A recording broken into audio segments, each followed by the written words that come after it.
Back with the Law of One, Session 8, Part 2. We left behind some of the secret space program stuff, and we're also going to talk about abductions today. Let's start.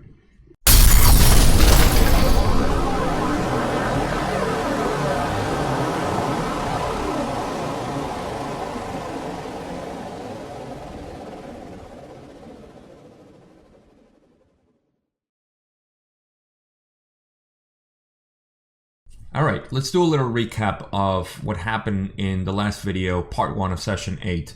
We started talking about the secret space program, and then we transitioned into the Orion group, and Don started asking questions about what the Orion group does when they land here, and that led to the type of landings that they do. They explained how there are 3 different types of landings, and some of them are programming the people that they actually abduct.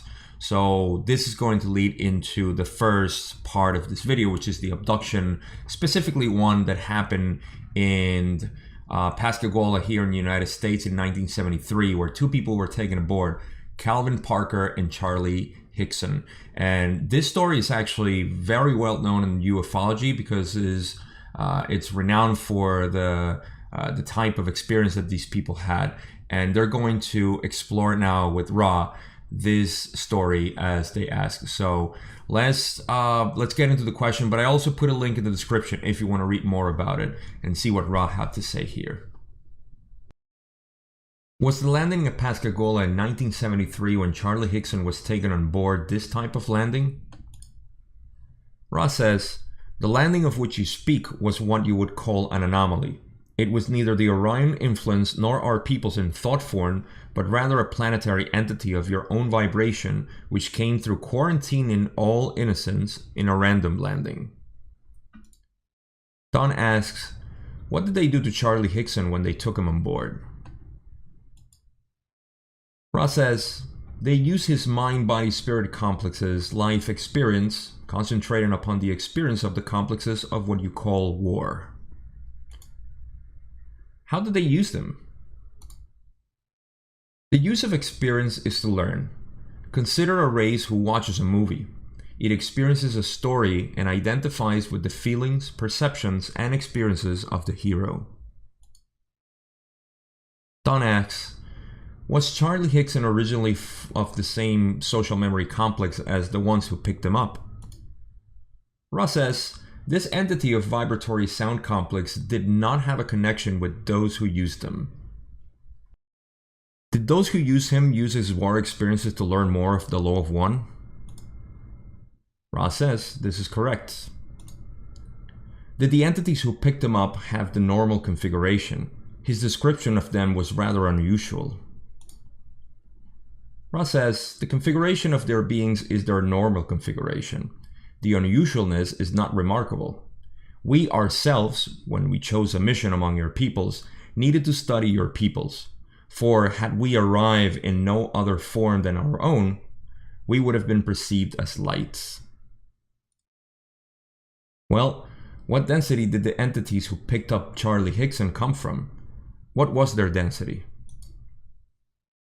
Ra says, the entities in whom you show such interest are 3rd density beings of a fairly high order. We should express the understanding to you that these entities would not have used the mind-body-spirit complex, Charlie, except for the resolve of this entity before incarnation to be of service. And Don asks, what was the home or origin of the entities that took Charlie? Ra says, these entities are of the Sirius galaxy. All right, so let's talk about this part for a little bit. The abduction that happened with Charlie Hickson and Calvin Parker was done by a planetary entity from Sirius, not galaxy, but star system. Remember that Ra uses galaxy to refer as star systems, and this is something that they actually go back and forth in several sessions, and Don asks, like, he wants clarification as to what this galaxy term means, but that's what they're talking about. Now, they come from the Sirius star system, and this is interesting because we know from different traditional civilization that they have cultures that talk about the serious entities that came here. Now, one of the most famous ones, probably not the most famous one, is the Dogons in Africa, because they had direct contact with them and learned a lot. So much that they actually know that they knew back then, before scientists actually realized, that there was a double star system in Sirius, in the Sirius system.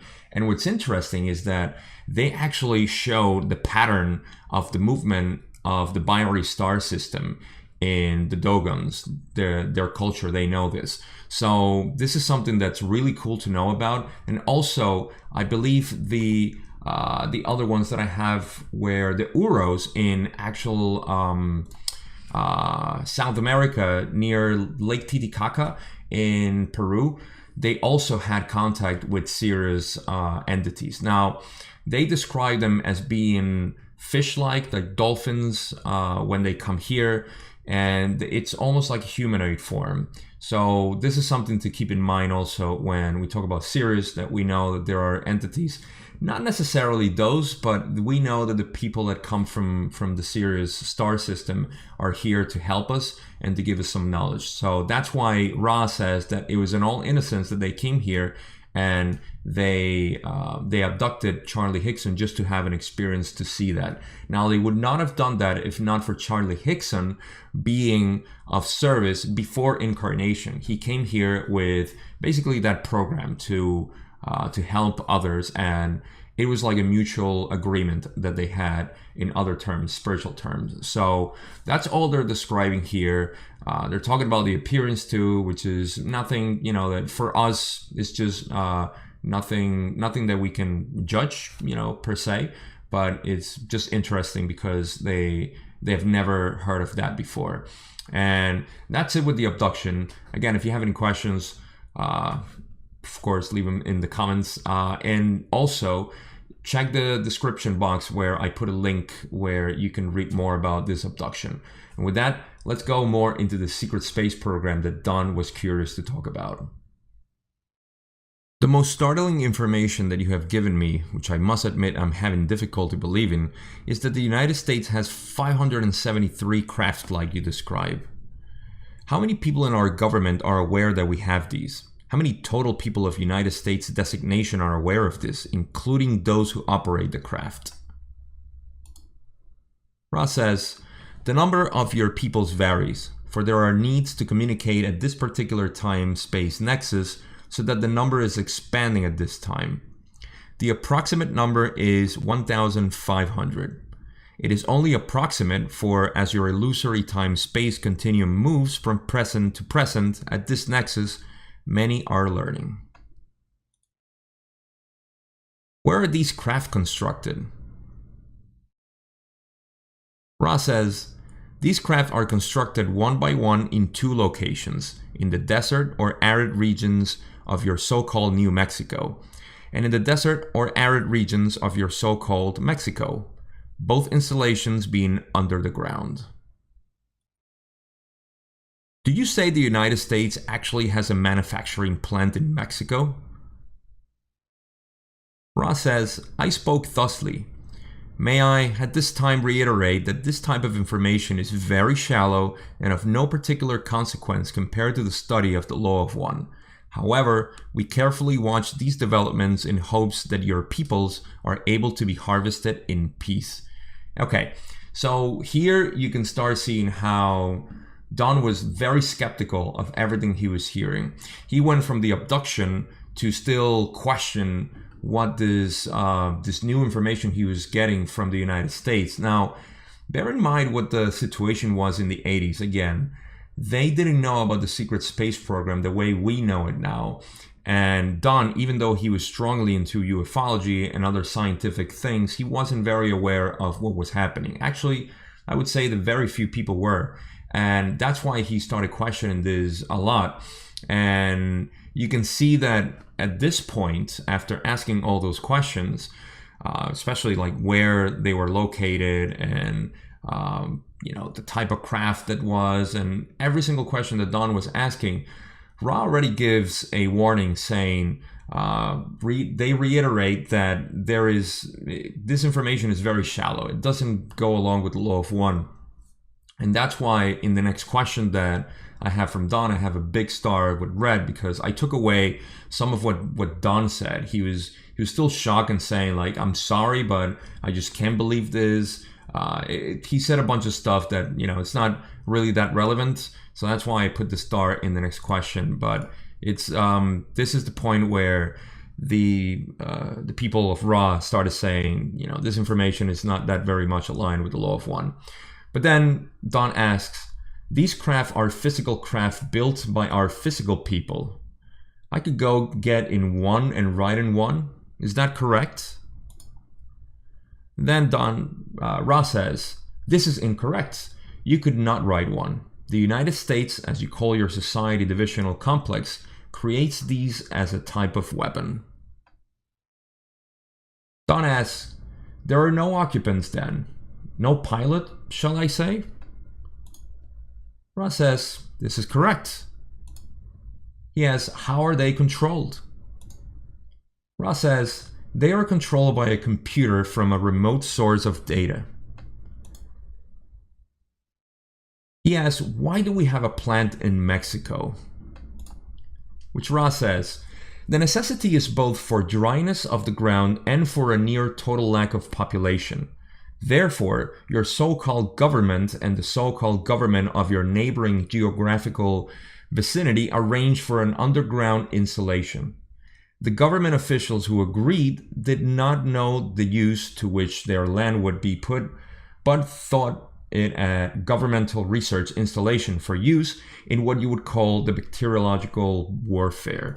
So here it's interesting to see how Ra describes that the people of the government in the United States and in Mexico didn't know about this. Now, this is classic of the secret space program, hence why it's secret.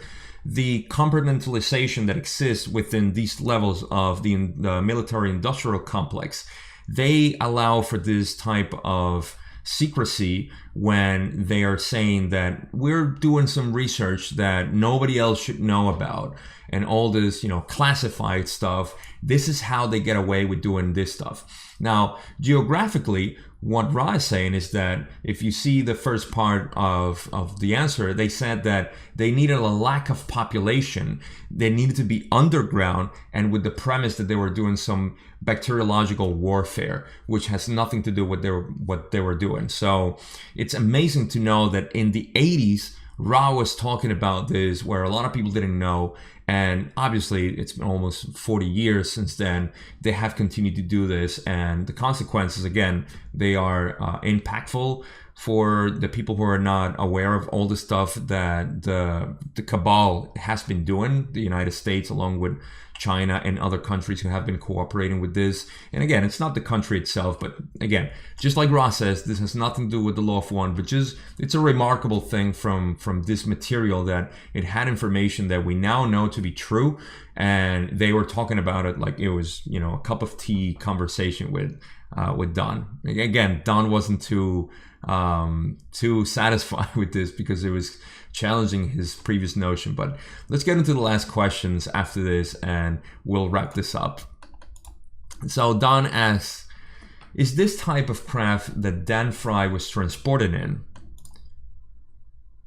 Ross says, the one known as Daniel was, in thought form, transported by Confederation thought form vehicular illusion in order to give this mind-body-spirit complex data so that we might see how this type of contact aided your people in the uncovering of the intelligent infinity behind the illusion of limits. Quick one here. Don just went back to the abductions because I guess he was kind of correlating the type of craft that they're using, the United States, and the abductions. But the abduction of Daniel Frey was actually something different.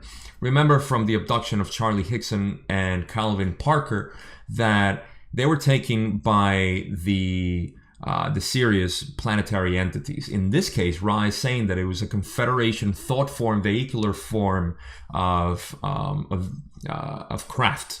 So it was mainly a project, as he says here, to see how this type of contact, it would help humanity to just give information about infinity and the illusion of this reality.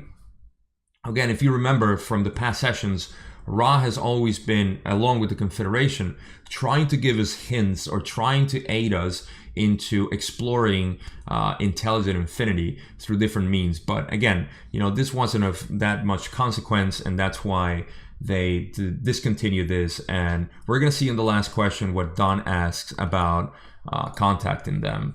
And he says, would it be possible for any of us to have some type of contact with the Confederation in a more direct way?